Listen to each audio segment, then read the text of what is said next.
Hey guys, how's it going? Josh here. You might know me as Matt Charcoal.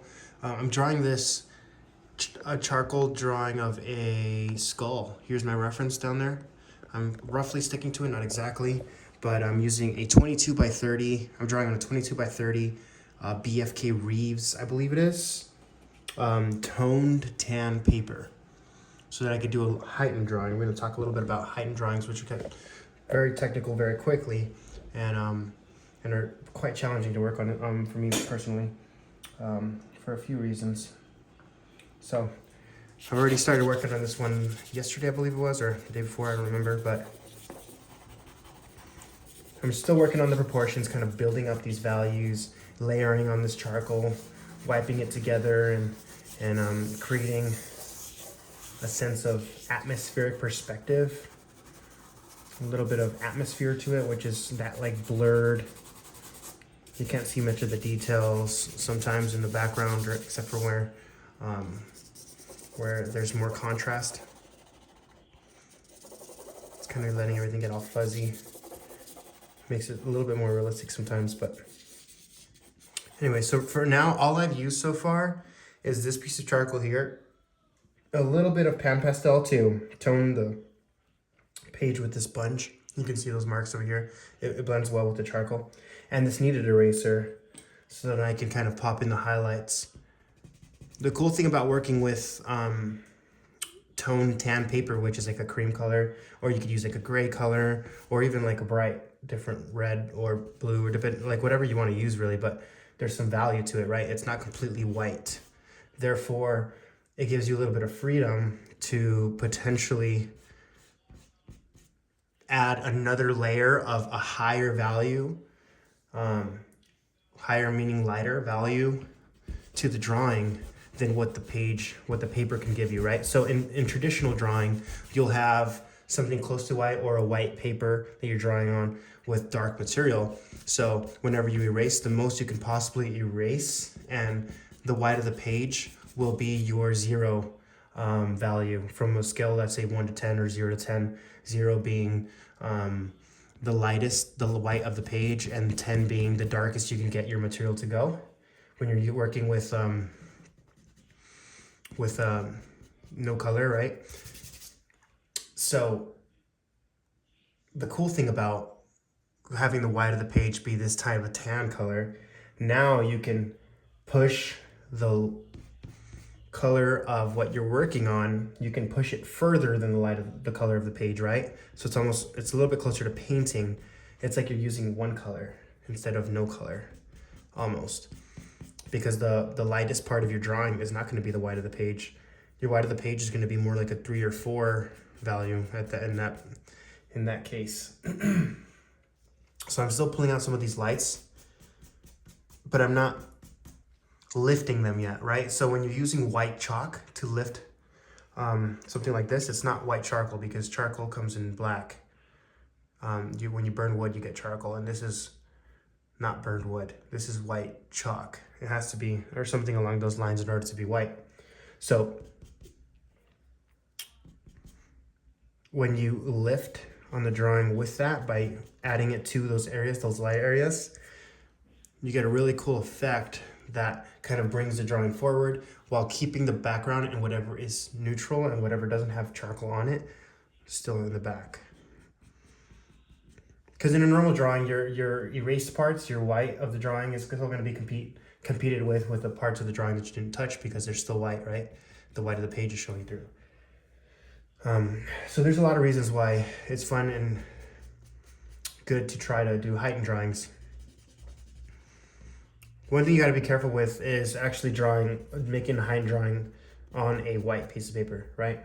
Because the white that you're using with the chalk to make the drawing lighter is actually going to be a different color white than the white of the page naturally.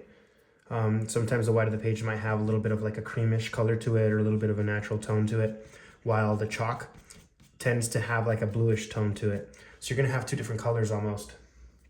And that, if you're not careful, that can look unintentional, and that can make your drawing look a little bit how do I say it, like unprofessional, right?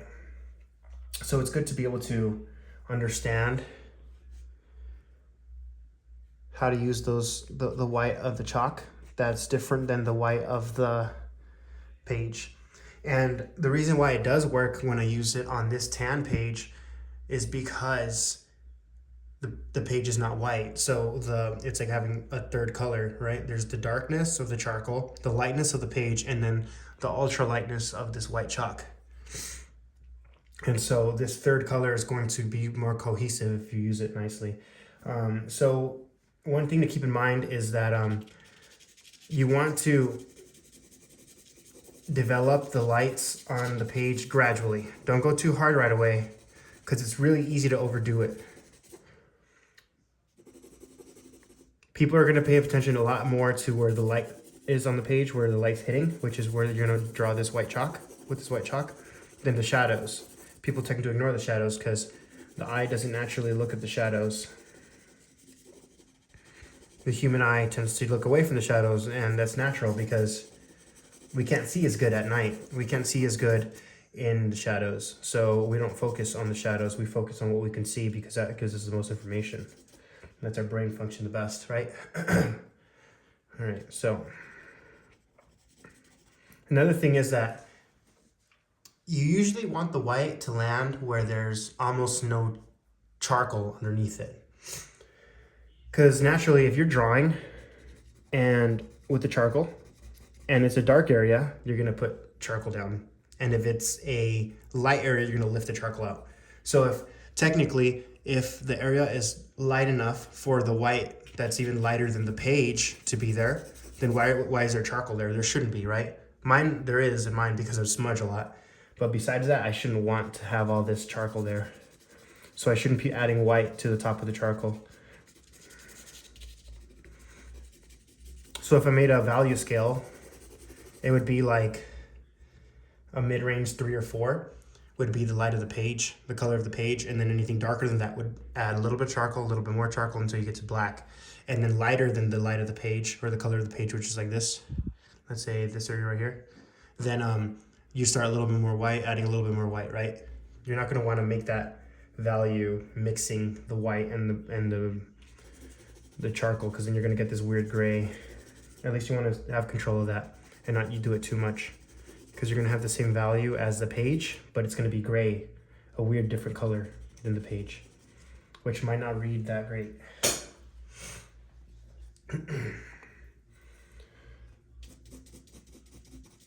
There's a few different ways you can get this white chalk. There's this version. Sometimes I use like this white pastel. It's a little dirty, but this white pan pastel, right, titanium white. You can use that, although that's a little stronger, and I want to hash it on there. I want it to be a little more crispy than that, so I'm using this instead. Or you can use like a piece of chalk, like or pastel, kind of like this chunk here, which would work too, depending on how much space you need to cover. I'm not covering that much space, so I'll stick to this pencil here, which I sharpened with a knife. That's why there's so much of the material exposed.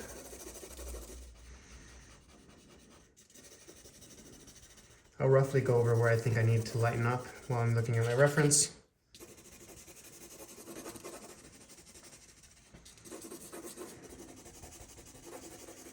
And I will just establish where those places should be. Then I'll come back in and detail them out and add more to brighten them up. But I want to make sure that I'm gradual with it and I'm sensitive to the changes in value, because it's really easy to get overwhelmed with all this white. It's really easy to get a little too crazy with it. A little goes a long way on this.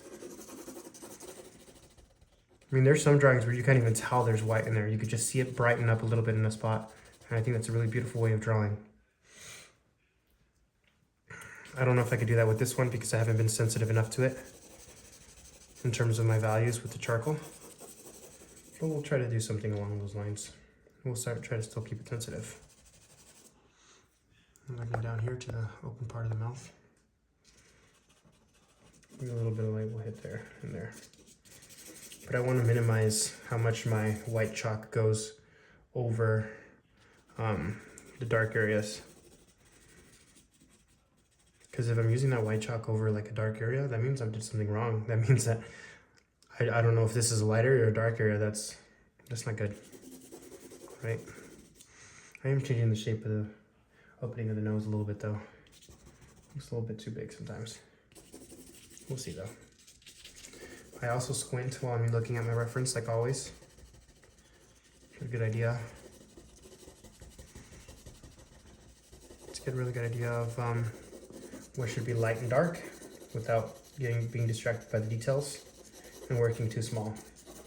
Let's work large, too small. Get a more effective drawing that way.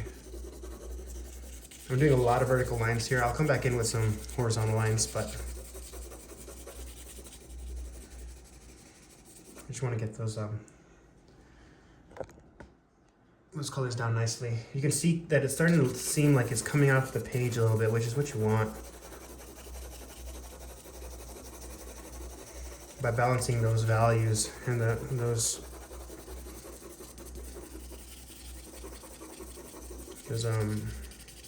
like the scale in which you're working, and it all balanced out. See, there's a little bit of reflected light in these eyes here where this should be lightened a little bit, but I'm not going to lighten it by adding white. What I should do is that I should lighten it by erasing out some of that charcoal, because it's lighter, but it's not past the lightness of the page. I would say it's like a 5 or a 6 value instead. Like right now, these areas are like 8. But it should be like a 5 or 6 value. I'm gonna pull it. And then once we reach those 3 and 4 values, or what should be 3 and 4 values, I'll actually just leave it the white of the page.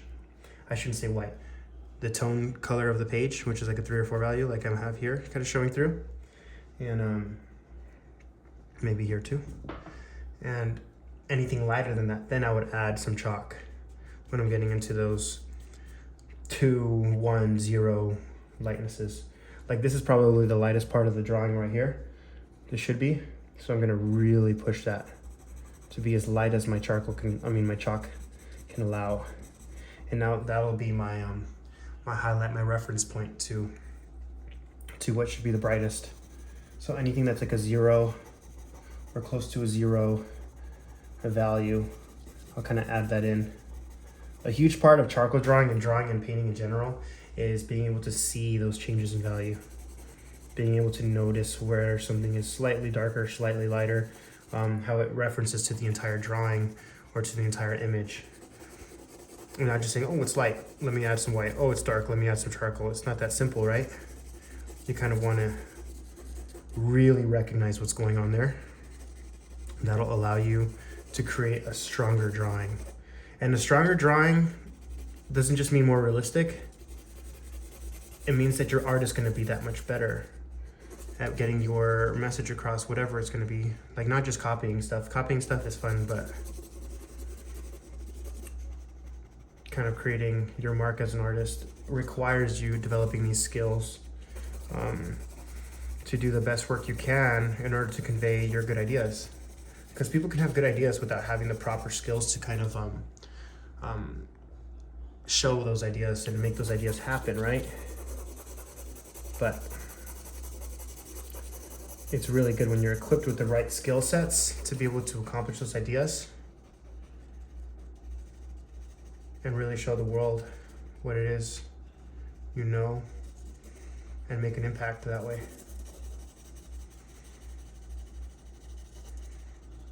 Because I know a ton of people with good ideas that lack this skill set to be able to accomplish those ideas or to be able to communicate those ideas properly, and then people overlook it, which really sucks. I want you guys to be able to communicate those ideas, and I'm still working on, you know, like my skill set and trying to be able to accomplish that, to accomplish the communication aspect of those ideas, which comes with being skilled at your craft. Now that I'm squinting at this, I see that this should be a lot lighter here, this whole plane. So pushing and pulling the lightness and the darkness. That's how you get to more realistic, more beautifully drawn things. So I could just keep rendering this out for probably hours, honestly, before I start to get something that I really want to stick with, since that's the style that I'm going for this piece, for this skull piece, which is pretty cool. Here's the reference again. See, it's a lot brighter in the reference, so I'm going to just develop it and develop it. You could go either high key or low key on these drawings, which means darker altogether or lighter altogether. But I'm going to kind of keep it right in between. Thanks for watching, guys. There's just some thoughts on some heightened drawings, and I will upload later the finished piece on my Instagram today, and the TikTok and the process of this whole drawing from beginning to end, except for this chunk right here. This chunk is just for you guys. But I'll talk to you guys later. You guys are the best. Let me know what you guys want to learn or talk about, or even would like to tell me about next. See you guys.